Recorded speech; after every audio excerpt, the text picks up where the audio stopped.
That coach fell. One more game that this season left. Let's go back to last week at Central and a tough loss. I mean, sort of take us through that game a little bit. Well, I thought we definitely came to play last week. We came out in that first quarter. Our defense did an excellent job. We had 2 or 3 stops there at the beginning. We came out our first drive, scored a touchdown.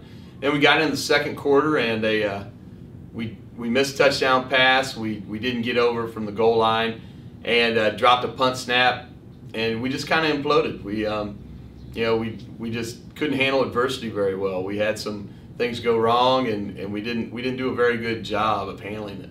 And all of a sudden, they had 4 touchdowns on us to nothing in that second quarter, and we had to regroup at halftime, talk to our young men, and focused on being a team and being positive and getting motivated to play together in that second half.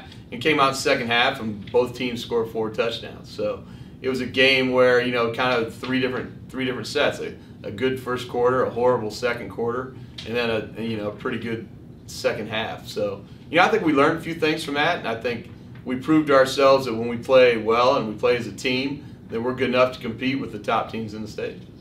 And what was the mindset this week? Was it tough to get over that loss, or were you able to bounce back pretty well? I'm hoping we bounce back well.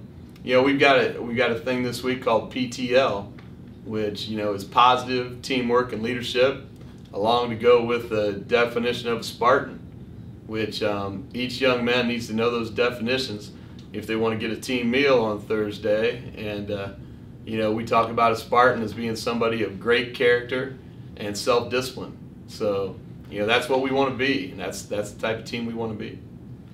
Let's look ahead now. Friday, we're going to Whitmer and Toledo. What's the game plan there? What are their strengths and weaknesses?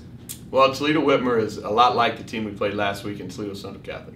They have a good running quarterback, 2 real good running backs, big, strong up on the front on the offensive line, and they have an excellent defense. They've lost a couple games, but they lost them early, and they lost them kind of the same way. So, we expect to play a team as much like last week's team as any we've played all year. Now, they're fighting for a playoff spot, and it's going to be at home, and it's also, the weather's supposed to be 32 degrees and kind of rainy and cold.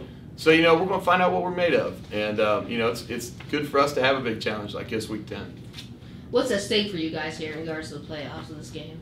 Well, I think either way, win or lose, we'll still be 4th in our region and have a home playoff game. But also what's at stake is sole possession of second place.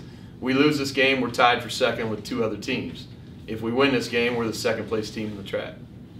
You start looking ahead of the playoffs. Do you know much what that might look like, who you might be playing? I mean, right now, the way it's sitting, we're in 4th, and the team that's in 5th is Harrison.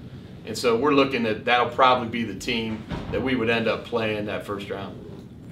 Lots of hype right now. We talk about the first time since '99 being in the playoffs. What's that meant to you personally to get to that point and see how the community is reacting to this?